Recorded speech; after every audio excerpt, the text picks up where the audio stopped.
Bom dia, hoje nós vamos tratar sobre a Revolução do Porto, que eclodiu na cidade de mesmo nome no dia 24 de agosto de 1820.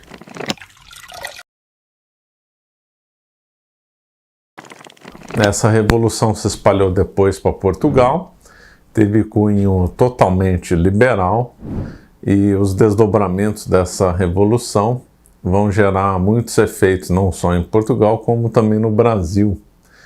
E o principal efeito da Revolução do Porto vai ser a convocação das cortes, e são as deliberações e decisões das cortes, que a meu ver, melhor, na ver de muitos historiadores, é que realmente causaram a independência do Brasil, já que acirraram os ânimos, e já que fizeram medidas absurdas contra o Brasil, isso aí provocou uma contra-reação vindo daqui, gerando então a separação do Brasil e de Portugal. Bom, com a vinda da família real para o Brasil e o fim da Guerra do Napoleão em 1815, quer dizer, Dom João VI, o rei do Império Português, estava no Rio de Janeiro e as guerras napoleônicas já tinham terminado. Ou seja, então seria natural, sob o ponto de vista português, pelo menos para muitos, que Dom João VI deveria voltar e assumir as suas funções em Lisboa e não mais exarar as decisões do Rio de Janeiro, ou seja, voltar a ser a capital Lisboa, né? Então houve, entre 1500 e 1820, uma série de agitações em Portugal que nós não vamos entrar aqui, muitas delas fomentadas pela maçonaria e outras organizações. E essas manifestações, então, culminaram na Revolução do Porto, que exigiu a volta de Dom João VI para Portugal. Só que quando Dom João VI voltou para Portugal, ele se tornou um refém político das cortes, que as cortes tinham um ânimo liberal. Ou melhor, um ânimo liberal. A Revolução do Porto gerou as cortes. O que são as cortes? As cortes são uma instituição de origem medieval, na qual o rei convocava os 3 estados para discutir determinadas coisas. Então, os 3 estados na época da Idade Média eram o clero, a nobreza e o terceiro estado, quer dizer, os povos em geral, burgueses, artesãos, gente que trabalhava na agropecuária, no comércio, etc. Todos eles enviavam representantes. Esses representantes se reuniam sob o nome de cortes e aí decidiam com o rei alguma coisa. Não havia uma escala, não havia assim podia ser convocada quando o rei quisesse, não havia um tempo determinado. A última vez que tinha se convocado cortes em Portugal tinha sido em 1691. O problema é que essas cortes convocadas em Portugal em função da Revolução do Porto não tem nada a ver com aquela de cunho medieval, só o nome é o mesmo, e é importante fazer essa distinção. Porque, obviamente, o mundo medieval era antiliberal.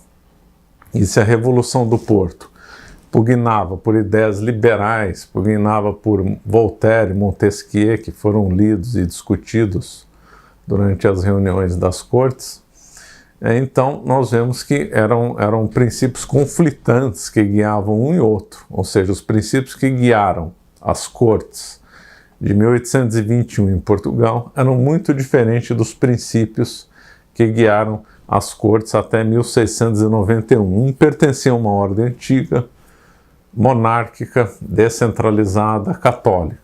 A de cunho liberal, pelo menos para muitos radicais lá, já lutavam por uma república.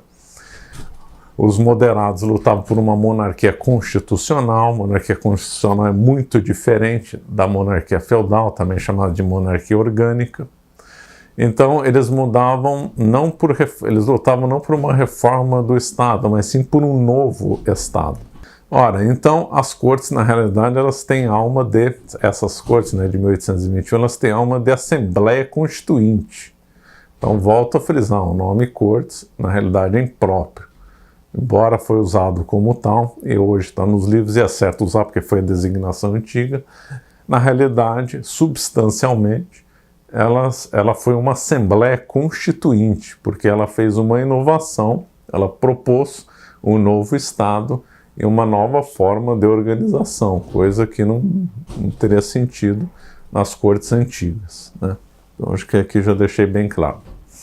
Então, com a convocação dessas cortes de alma constituinte, inclusive, gerou a primeira Constituição Portuguesa, em 1822. Essas cortes foram influenciadas pelo movimento que aconteceu na Espanha, mais ou menos na mesma época, que culminou na Constituição de Cádiz, que serviu de referência para o movimento constitucionalista em Portugal.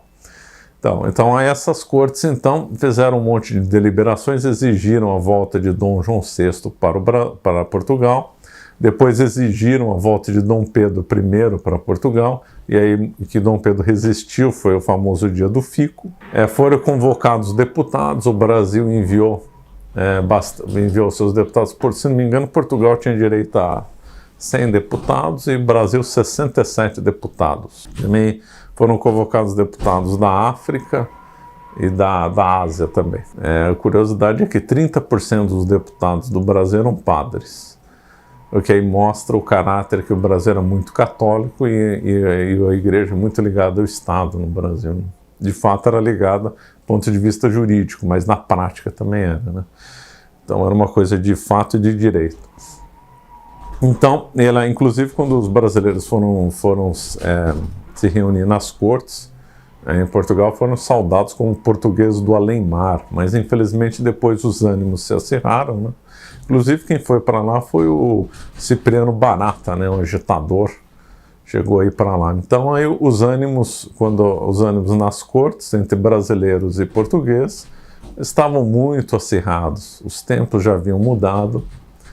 A maçonaria estava trabalhando em favor de ideias liberais, livros liberais estavam circulando, uma nova mentalidade estava no ar. E, de fato, se não fosse as cortes, a gente poderia dizer que a história do Brasil e de Portugal teriam sido diferentes. A independência, talvez, do Brasil não teria acontecido do jeito que foi, com certeza, e talvez ela teria sido adiada por um bom tempo. Porque as cortes, elas na realidade tiveram um viés contraditório, como comenta Boris Fausto. Num certo ponto, elas avançavam em direção ao liberalismo. De outros certos pontos, ela queria retroceder a relação entre Brasil e Portugal. Ela queria voltar a um estado anterior ao de Reino Unido. Então, tinha um viés aí contraditório. Avançava num ponto e retroagia em outro. E essa vontade de fazer retroagir o Brasil em status quo anterior, somada à vontade de administrar o Brasil com as províncias individualmente, não o Brasil como um todo, gerou um monte de insatisfações. É verdade que já havia um movimento independentista no Brasil, nativista, porém, as cortes, né, acirrando os ânimos, fomentaram essa ideia separatista no Brasil. E as cortes praticamente provocaram a independência do Brasil, cada hora fazendo uma exigência mais absurda.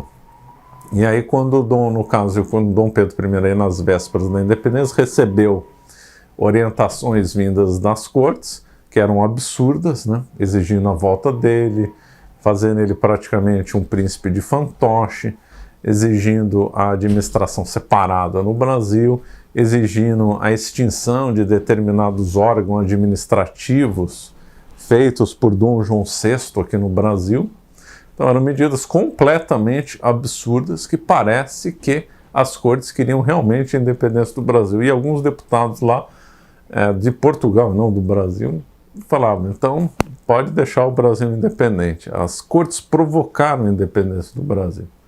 Essa é uma verdade clara. E os movimentos do Fico e o 7 de setembro ter acontecido daquela forma foram consequências diretas dessas cortes, né? Então, realmente, esse evento liberal de Portugal não pode ser menosprezado, porque a nossa fonte da nossa independência vem desse movimento dessas cortes, né? Lembrando que quando as cortes foram instaladas, as províncias do Brasil aderiram a ela, né? aderiram. Então, as províncias do Brasil aderiram em tempos diferentes às cortes. Tá? Claro, muitos aderiram sem saber o que ia acontecer, óbvio. Mas o modo também de aderir em data diferente mostra que o Brasil não estava muito de acordo. Os estados pensavam diferente. É verdade. O Brasil, na época, havia uma forte unidade em torno do rei, né, que era Dom João VI, que era Dom Pedro I, que era do rei, que era do príncipe herdeiro, melhor falando. Mas havia fortes entonações regionais. A Bahia tinha fortes interesses, tinha fortes ligações com Portugal e com a África. Então muita gente lá via de forma preocupante o Brasil ficar sem vínculos com a África, principalmente com Angola. Né? Havia muito comércio entre Bahia e Angola, tanto é que houve até uma proposta de união de Angola com o Brasil. As províncias do norte, Maranhão, Grão-Pará, eram muito ligadas a Portugal.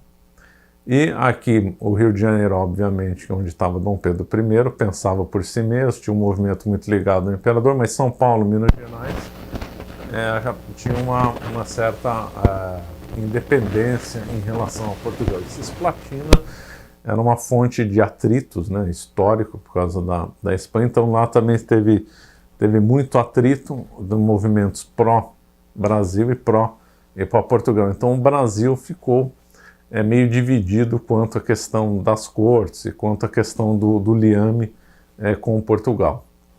Quando Dom João VI voltou para Lisboa, como exigência das cortes, ele foi um refém político. Só depois ele assumiu um pouco as rédeas com uma manobra inteligente, acabou sendo envenenado, né, por ter sido um antiliberal, e nisso ele morreu com bastante honra, né? Mas isso aí fica para uma outra vez. Então o que é importante, que eu quero deixar claro nessa curta exposição, é que a Revolução do Porto foi de cunho liberal, tendo em consequência a invasão napoleônica e um vácuo que ficou pós-1815, quando cessaram as guerras na Europa. Então houve um vácuo de poder. Em Portugal houve várias crises ali que não convém comentar. Esse vácuo de poder deu margem para a ascensão dos liberais, que exigiram a volta de Dom João VI, instalaram cortes, na realidade de alma de Assembleia Constituinte, que lutavam por um novo Estado, que deliberaram contra o Brasil e com isso fomentaram uma contra-reação brasileira que vai gerar a separação do Brasil. Então, muito obrigado aí pela atenção. Se você gostou desse nosso vídeo, por favor, se inscreva no nosso canal e nos siga no Instagram.